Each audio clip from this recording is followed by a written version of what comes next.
Have you ever loaded up your grill with charcoal thinking more fuel means more heat, only to end up with flare-ups, unpredictable temperatures, or meat that cooks way too fast? You're not alone. This is one of the most common mistakes a lot of us have made. See, most of us assume the more charcoal you use, the better your cook will turn out, the more flavor your food will have. We think bigger fire means more power, but the truth is, it just gives you more to manage. More fuel means more heat, more instability, and more chances to ruin a good meal. So here's the deal. You don't need more fire, you need controlled fire. And that starts with knowing how much charcoal to use based on your cook, your grill, and your temperature goals. First, we've got to determine your cook type. Are you cooking direct or indirect? Direct grilling means spreading the coals across the grate evenly under the food. Indirect means we concentrate the charcoal on one side of the grill and position our food on the opposite side.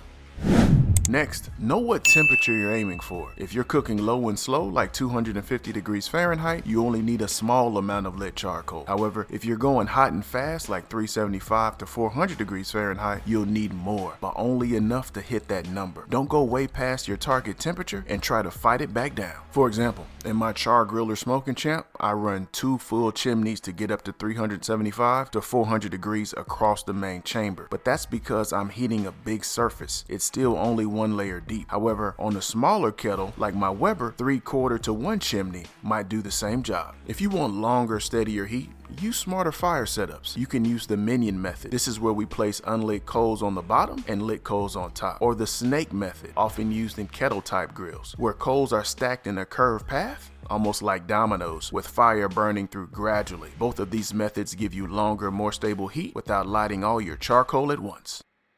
All of this is what I call the fire balance system. Let's break it down. Number 1, use the amount of charcoal that gets you close to your target temp. 2, position your vents in what I call the neutral position. That's your intake vent wide open and your exhaust vent set to halfway, and we can open up the exhaust vent during the cook if needed. Number 3, don't forget that where you position the food inside the grill with respect to the fire is another way we can regulate temperature. The point is, don't simply rely on your vents to regulate temps. We've got to learn how to balance all 3 of these adjustments to dial in the temperature when we're grilling. By the way, if you want to avoid common grilling mistakes like these, be sure to grab my free guide, 5 common grilling mistakes and how to fix them. It's packed with easy fixes and pro tips that'll instantly level up your grilling game. I'll drop a link down in the description below for you to check out. So here's your challenge. The next time you fire up the grill, start smaller. Use less charcoal than you think, but don't guess at it. Before you light your grill, make sure your fire fits. Let's break it down. The F stands for fire structure. Are you cooking direct or indirect? The I stands for intended temperature. What's your target temp for this cook? And the T stands for technique. Are you using a minion method, the snake method, or are you going hot and fast? When your fire fits, everything gets easier, temperature stabilized, foods cook evenly, and you're not constantly fighting the fire the whole way through. And here's a bonus tip for you. If you need to hit higher temperatures without overloading your grill, try mixing lump charcoal with your briquettes. Lump burns hotter and faster, perfect when you want more heat with less volume. So now that you know how to determine how much charcoal to use when you're grilling, you might be wondering, what's the next step to improve your grilling game? How do you do that? Well,